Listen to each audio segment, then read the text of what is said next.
बौद्ध धर्म सनातन धर्म का सबसे बड़ा शत्रु है। बिल्कुल। तो सुनिए, ये क्या है? कंफ्यूज हो रहे हैं आप? हाँ जी।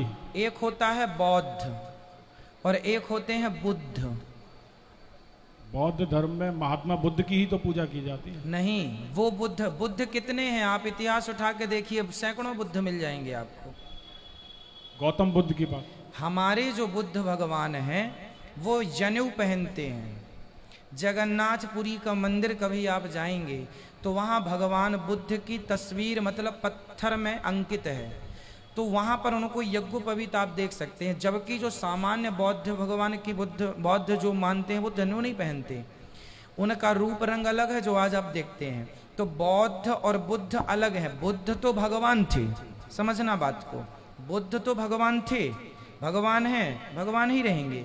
लेकिन बाद में बुद्ध भगवान के जो अपने अनुयायी थे उनने बुद्ध को बौद्ध बना दिया। उनके शिष्य के शिष्य ने वो बदलते बदलते फिर धर्म ही दूसरा कर लिया। तो सोच, अब जैसे बौद्ध धर्म में गाय को मारते नहीं है पर मरी मरी गाय मिल जाए तो मांस खा लेते हैं। बौद्ध लोग कहते हैं हमने तो मारा नहीं, हमें रास्ते में मरी हुई गाय मिल गई, हम पका के खा गए। आज जितने भी बौद्ध देश हैं वो मांस मारते नहीं है गाय को, पर मारते नहीं है पर मरी मराई मिल जाए तो खाते हैं। तो हमारी विचारधारा, जिसको हम माता मानते हैं, हमें तो गाय मरी हुई मिल जाए तो हम तो उसका अंतिम संस्कार करते हैं, क्योंकि हम तो हिंदू हैं। हम तो मारते हैं, हम नहीं मारे। चलो आपको रास्ते में कोई गई माता गौ माता मिल जाए तो आप अंतिम संस्कार करने का सोचेंगे, खाने का नहीं सोचेंगे, क्योंकि हिंदू हैं। जबकि बौद्ध लोग खाने का सोच लेते हैं। इसलिए बुद्ध भगवान तो बुद्ध भगवान है, पर बुद्ध से जो बौद्ध हो गए, जो दलाई लामा इत्यादि आज आप देखने को मिलते हैं आपको, ये सब वही बौद्ध हैं जो उनके अनुयायी रास्ता भटक गए। भाई, मैं आपके बीच में अनिरुद्धाचार्य है, मैं रास्ता बता रहा हूं भगवान तक जाने का। हो सकता है मेरा नाम लेके आने वाला कोई मेरे नाम से गलत रास्ता बताने लग जाए, नहीं हो सकता क्या? क्या आज रास्ता भटकाने वाले नहीं है आज समाज में? तो भगवान बुद्ध की विचारधारा तो नष्ट हो गई, अब वो अपनी विचारधारा थोप रहे हैं। भगवान बुद्ध की कहानी तो वही थी जो हमने सुनी है। भगवान बुद्ध की कहानी तो वही थी, पर बुद्ध तो एक हैं, उनके बाद बहुत सारे बौद्ध हुए हैं, बौद्ध हुए हैं, बुद्ध नहीं। एक बुद्ध के बौद्ध बहुत हो गए, तो बौद्ध बदलते गए। जैसे हमारे यहाँ एक शंकराचार्य हैं, मूल शंकराचार्य हैं, आद्य शंकराचार्य है ना। उन शंकराचार्य के बाद फिर उस गद्दी पर दूसरे शंकराचार्य बैठे, तीसरे बैठे। आज हमारे भारत में चारों मठों पर 4 शंकराचार्य बैठे हैं। तो वो उसी मर्यादा को पालित कर रहे हैं जो शंकराचार्य जी की नीति थी। वो अलग नहीं हुए, लेकिन वो लोग अलग हो गए। वो बौद्ध भगवान तो हिंदू थे, गौतम तो हिंदू लिखता है, गौतम सरनेम तो हिंदू, गौतम बुद्ध हिंदू है। बिल्कुल। तो फिर बौद्ध कहां से आ गया? फिर बौद्ध धर्म कहां से आ गया? यदि गौतम बुद्ध खुद हिंदू हैं तो फिर बौद्ध धर्म कहां से आ गया? सवाल आपसे। यही तो कंफ्यूजन है। ये कंफ्यूजन इसलिए है कि उनके अनुयायी ने मनमाना करके और वेदों का उल्लंघन करके वेदों को पढ़ने वालों को खूब मारा, मरवाया, और खूब आप आद्य शंकराचार्य जी ने बौद्धों को शास्त्रार्थ में परास्त किया है, ये लिखित में इतिहास है। उस समय बौद्धों का बड़ा बोलबाला था। तब आद्य शंकराचार्य जी, स्वामी श्री रामानुजाचार्य जी, रामानंदाचार्य जी, ये सब महाविभूतियां हैं जिन्होंने बौद्धों को पराजित किया है शास्त्रार्थ करके। बुद्ध भगवान तो हिंदू हैं, हमारे हैं। अब ये बौद्ध धर्म कहां से आया? मनमाना। आप अपना एक धर्म बना लीजिए मनमाना, आप अपनी पार्टी बना लीजिए मनमानी। ऐसे ही है कि जो मन में आया कर लिया। कहीं से तो शुरू हुआ होगा। कहीं से बता तो रहे हैं, बुद्ध भगवान के बाद से शुरू हो गया। आप भाई, एक बेटा अपने बाप की ना मान के मनमानी कर लेता है कि नहीं? हाँ या ना? जब एक बेटा अपने बाप की ना मान के मनमानी कर लेता है तो बुद्ध भगवान की ना मान के उनके कुछ अनुयायियों ने एक अलग ही पंथ चला दिया, अलग ही धर्म बना दिया। वो अपनी उनकी विचारधारा रही होगी ना, गौतम बुद्ध भगवान की विचारधारा नहीं थी, उनकी अपनी सोच, उनके अपने अनुयायी ज्यादा रहे होंगे। तो फिर उनने अपने अनुयायियों को वो पाठ पढ़ाना शुरू कर दिया, अपनी बुक लिख दी और अपने ढंग से वो फिर 2 से 4, 4 से 10 हजार होते गए। ठीक है गुरुजी। परसों एक परसों आपकी जो कथा है उसके ऊपर एक सवाल है परसों की। जी ये सनातन धर्म के बारे में बताया था कि कितना पुराना है। जी 40 लाख वर्ष पुराना बताया आपने, जी जिसमें 4,32,000, 8,64,000, 12,96 और 17,28 किसके बताए थे? हमारा, मैंने धर्म इतना पुराना नहीं बोला, मैंने कहा मैं जो ये बात कर रहा हूँ मनु शत्रुपा सृष्टि की मनु उत्पत्ति। शत्रुपा। जी, जी, हमारा गलती हुई। धर्म, यदि आप ये प्रश्न करें कि हमारा धर्म कितना पुराना है, तो हमारा धर्म, नहीं सॉरी गुरुजी, मनु शत्रुपा के बारे में। मैंने जो बात कही, हमारा धर्म तो अनादि है, मतलब जितना सूर्य चंद्रमा पुराना है, पृथ्वी उतना पुराना। मैंने बात कही थी कि मनु शत्रुपा की जो बात है ये इतने लाख साल पुरानी है। मनु की संतान होने से हम मनुष्य लिखते हैं।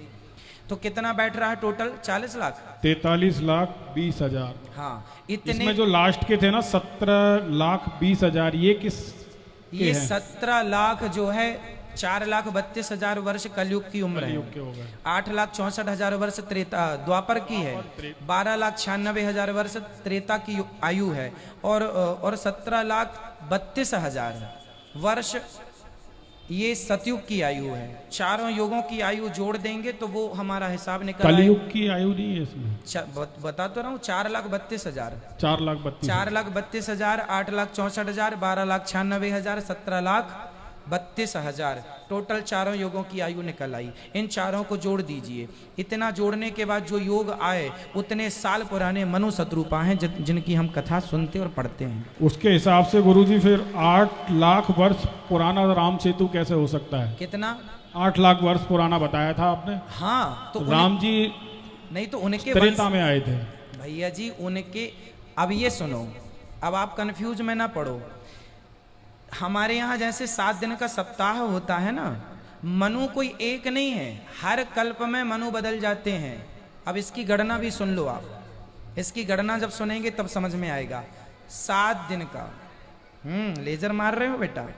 सुनो, एक सवाल और है। सुनो, सप्ताह कितने दिन का होता है? 7 दिन का। महीना कितने दिन का होता है? 30, साल 365। साल होता है, हाँ 365 दिन, और महीने 12 महीने का एक वर्ष।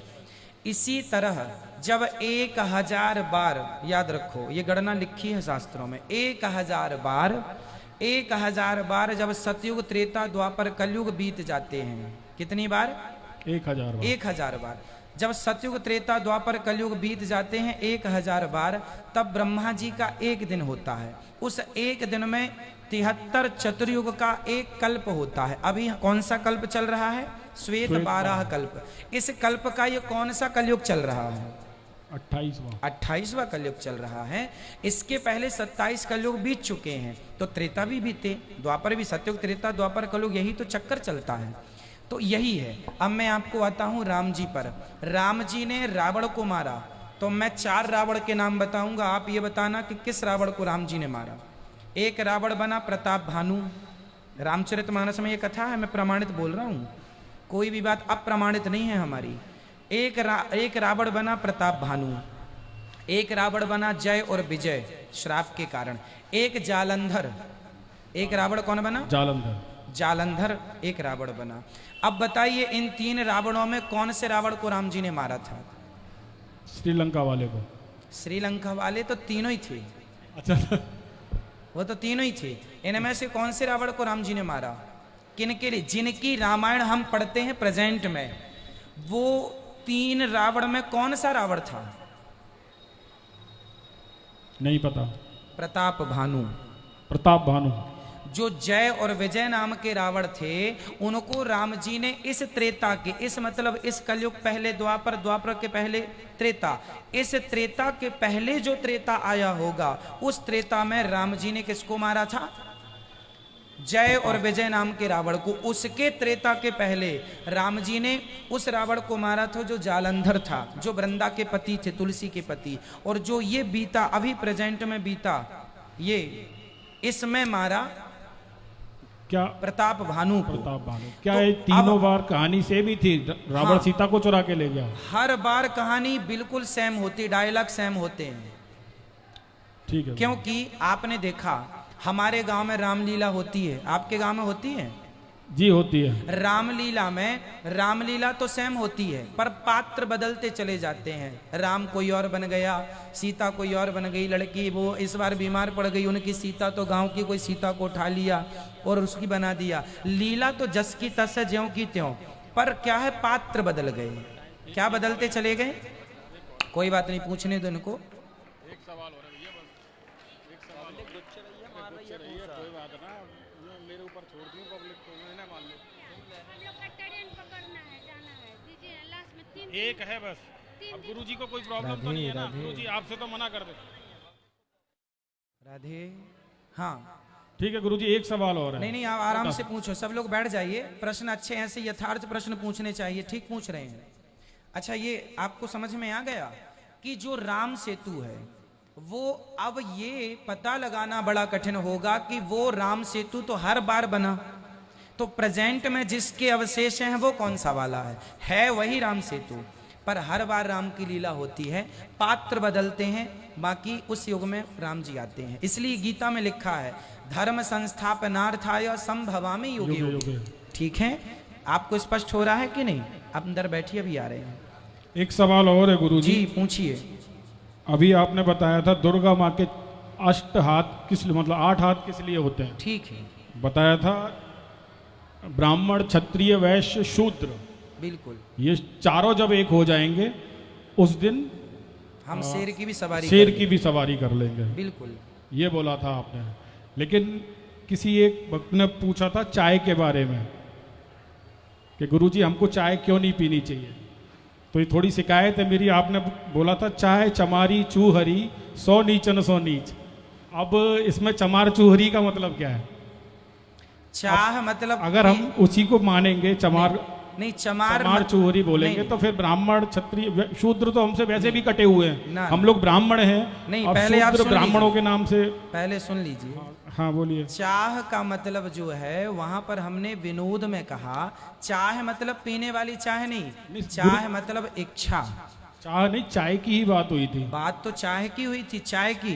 पर चाय के बाद हमने ये सेंटेंस इसलिए बोला कि चाह जी से लगी। सुनिए, चाह मतलब पीने वाली चाह का तो मुद्दा ठीक है, पर हमने ये बोला कि चाह चमारी चूहरी, मतलब यहाँ किसी जाति का नाम नहीं है। वो चमारी मतलब लोग कहते हैं ना चोरी चमारी, चमार चूड़े भी बोलते हैं। ये बोलते हैं चोरी चमारी, ये आदमी चोरी चमारी करता रहता है। तो चमारी का अर्थ चाह चमारी, तो चमारी का मतलब वहां पर किसी जात का नहीं है।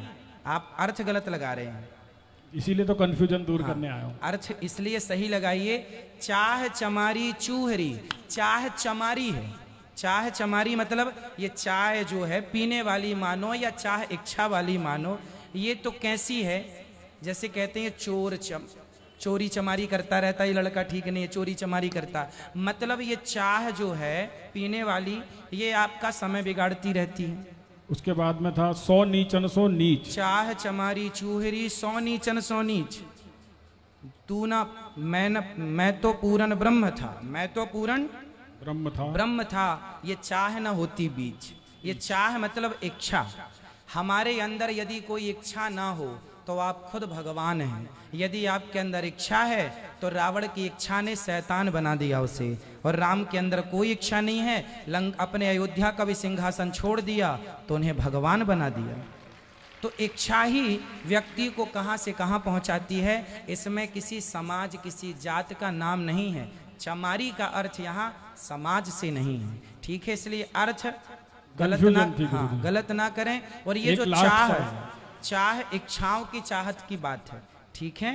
ठीक है गुरुजी, एक लास्ट सवाल है। जब मंदिर, आप साईं बाबा की पूजा की मना करते हैं, हम नहीं करते जी, लेकिन मंदिरों में, किसी भी मंदिर में चले जाइए साईं बाबा जरूर बैठा हुआ मिलेगा, तो क्या कैसे हटाया जाए उसको? अब हम तो देखो कथा में जो होता है कोई तो उपाय होगा, यथार्थ वो तो हम समझाते हैं। हमारा काम है सही रास्ता बताना। हम कहते हैं कि आप केवल भगवान श्रीमन नारायण को अपना मानिए। हम जैसे मंदिर में जाते हैं मन की शांति के लिए, लेकिन उधर उसकी मूर्ति को देख के मन विचलित हो जाता है, शांति वांति सब खत्म, दिमाग भिन्नाने लगता है। तो आप समझाओ वहां के लोगों को कि ये क्या बैठा रखा है। हम जाते हैं कृष्ण जी की पूजा करने, राम जी की पूजा, वहां वो बैठा हुआ है साईं बाबा, बताइए अब उसको कैसे हटाएं वहां से? अब वो आप समझाइए उनको, कोई तो उपाय होगा। उनको समझाइए। और नहीं देखिए, मानेंगे वो लोग। हम बता रहे हैं इसलिए। अभी यहाँ हम वृंदावन में गए थे, देवी माता दुर्गा जी का मंदिर है, बहुत ऊंची प्रतिमा है दुर्गा जी की। जी। वहां जब राउंड लगाते हैं ना, तो बिल्कुल गेट के राइट हैंड पे एंटर के टाइम सबसे पहले नंबर पे बैठा हुआ है। तो अब ये लोगों की अज्ञानता है। हम तो इसलिए जागरूक कर रहे हैं। सरकार ने जब 2000 का नोट निकाला था तो नकली भी बहुत आ गए थे, सरकार को कहना पड़ा था असली नोट की पहचान ये है। तो हम तो असली बात की पहचान बता सकते हैं, बाकी नकली को तो आपको ही बहिष्कार करना पड़ेगा। हम तो असली ही बता सकते हैं। एक शिकायत और है, आप बात बात में एक्चुअली का प्रयोग करते हैं ना कथा में, वो थोड़ा सा अजीब लगता है। और जब होली में काउंटडाउन होता है ना, 1 2 3 स्टार्ट, इसमें 1 2 3 का प्रयोग किया करें। ठीक है, ठीक है। थोड़ा सा अजीब लगता है इसलिए बोला, ठीक है, क्षमा करना।